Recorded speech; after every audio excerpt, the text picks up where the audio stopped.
No vídeo de hoje, vou te dar dicas para você nunca mais ter medo das provas do CESP. Roda a vinheta.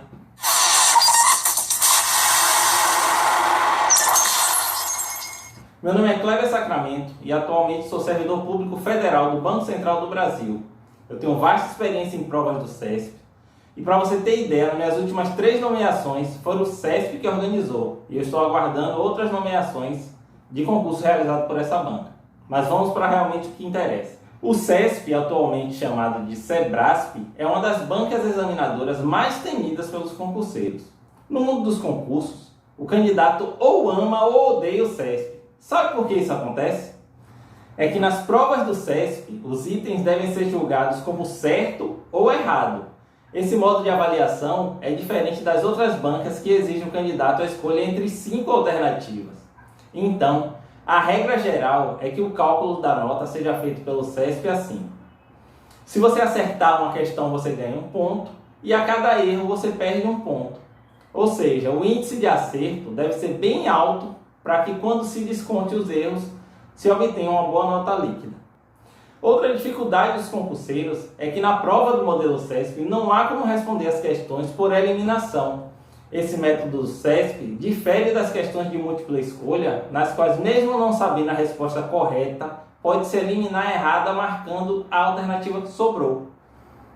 Porém, mesmo que exista temor por parte dos candidatos, eu particularmente estou no grupo dos que gostam da prova do CESP, pois ela é uma banca que prioriza que o candidato possua uma boa capacidade de raciocínio e interpretação.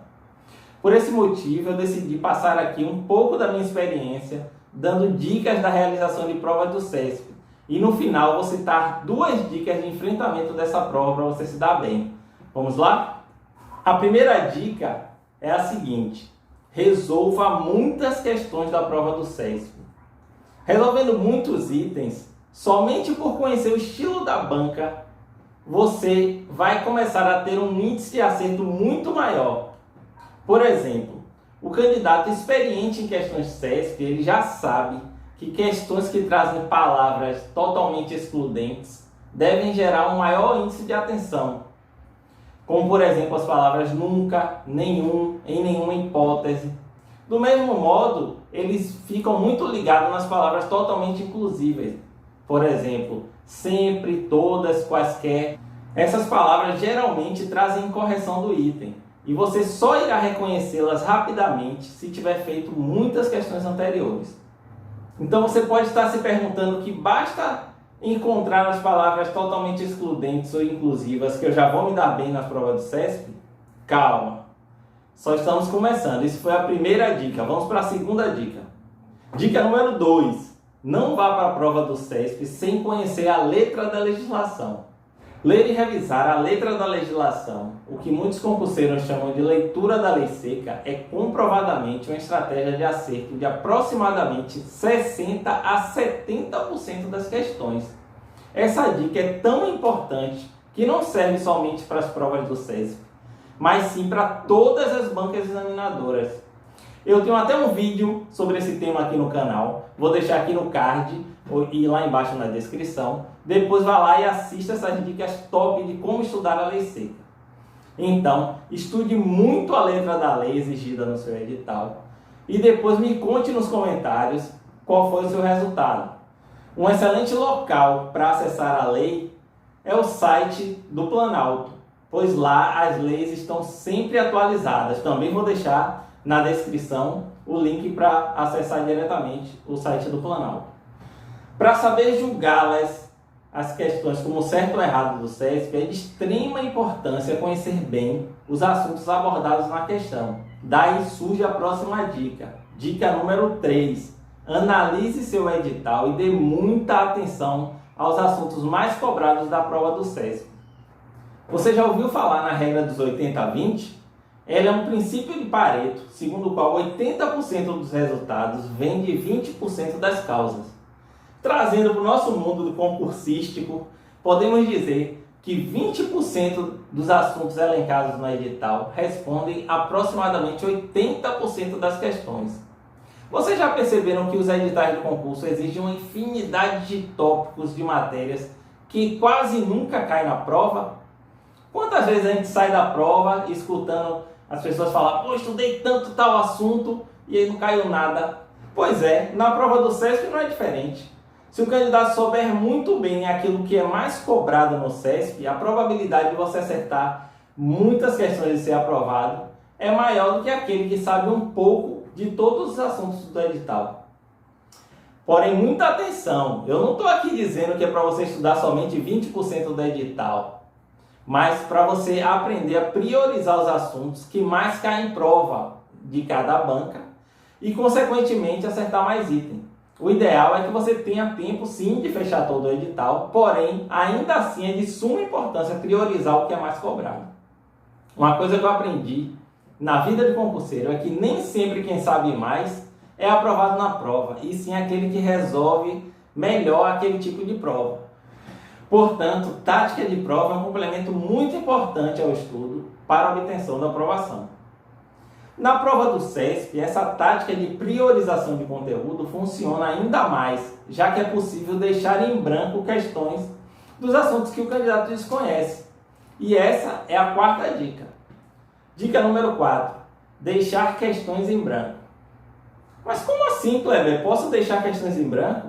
Exatamente. O método de avaliação do CESP permite que o candidato obtenha um ponto caso ele acerte, um ponto caso ele erre, e nem perca nem ganhe caso não realize marcações ou se realize a marcação dupla, ou seja, risque as duas bolinhas lá, né?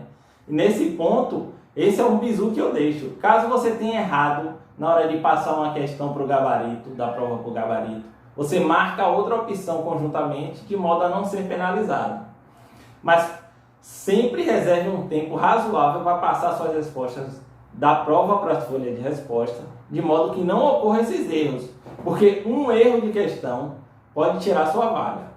Porém, galera, não é recomendável deixar muitos itens sem resposta, pois essa prática pode retirar suas chances de aprovação. Por exemplo, numa prova de 120 itens, que a nota de corte para aprovação seja, por exemplo, 90 pontos líquidos, ao deixar 20 questões em branco, você respondeu 100 e vai ter direito a errar só 5 questões, o que é muito arriscado. Portanto, um percentual que se aproxime de 10% de questões em branco pode até ser aceitável. Claro que isso tudo depende do nível de dificuldade da sua prova. Existem provas que o índice de acerto é bem menor para você passar. Por isso eu friso a importância da dica anterior de o candidato resolver muitas questões e conhecer o CESP para saber analisar, no momento lá da prova, nervoso, a tática de chutar ou não as questões que não tem segurança de marcar. Vamos a elas? A primeira tática é a seguinte: se você não tiver certeza, não chute. Ela funciona assim: você vai resolvendo a prova e se você ficar em dúvida de uma questão, você deixa ela em branco e passa adiante, não fica brigando com a questão. Se quando você terminar a prova sobrarem poucas questões sem resposta, aí você deixa em branco e finaliza a sua prova.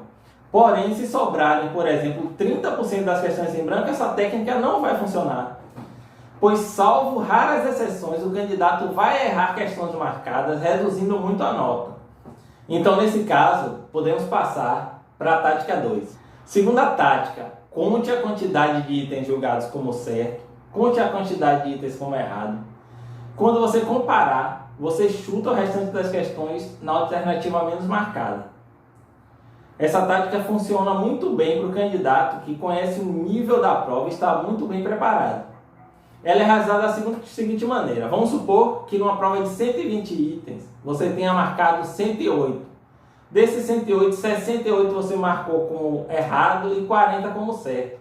Nesse caso, você chuta todas as outras 12 questões como certa, que a probabilidade de vir mais questões certas no gabarito é bem maior. Nesse caso, você obterá então mais pontos chutando numa única letra do que deixando-as em branco. Por que essa tática pode funcionar? As provas do CESP possuem equilíbrio entre a quantidade de questões como certa e errado, cerca de 50% para cada lado, variando um pouquinho, de modo que um candidato que chute a prova toda em uma das opções, ele vai sair com a nota aproximadamente 0. Muita atenção! essa segunda tática só pode funcionar caso tenha muita segurança nos itens marcados, o que, a depender do nível de prova, pode ser improvável. Então, pelo amor de Deus, não estou aqui recomendando você fazer essa segunda tática, mas apenas mostrando uma possibilidade de você usar caso reste muitas questões em branco, você tenha muita dúvida na prova, você usa essa segunda tática que geralmente dá certo. Me conte aí nos comentários se você já teve experiência com a prova do CESP e se já aplicava alguma dessas táticas na prova. No meu caso, eu testei e me dei melhor com a tática 1, sendo aprovado em vários concursos realizados pelo CESP, mas conheço colegas que tomaram posse comigo tendo adotado a tática 2. Perceberam que sempre o candidato precisará estar bem preparado? As táticas de prova só funcionarão caso o candidato tenha feito um estudo qualificado e poderá ser a cerejinha do bolo para a sua aprovação. Resumindo, conheça o estilo de cobrança das questões do CESP, resolva muitas questões e familiarize com elas, conheça o edital de sua prova, estude muito bem a legislação e analise se cabe deixar questões em branco ou vale a pena arriscar usando as técnicas citadas acima. Então, galera, a partir de hoje, coloque em prática essas dicas e faça uma excelente prova. Gostou desse conteúdo? Quer continuar aprendendo essas dicas maravilhosas para concurso? Se inscreva no canal, ative o sininho para receber as notificações de novos vídeos. E muito obrigado por assistir até o final. Bons estudos! Valeu!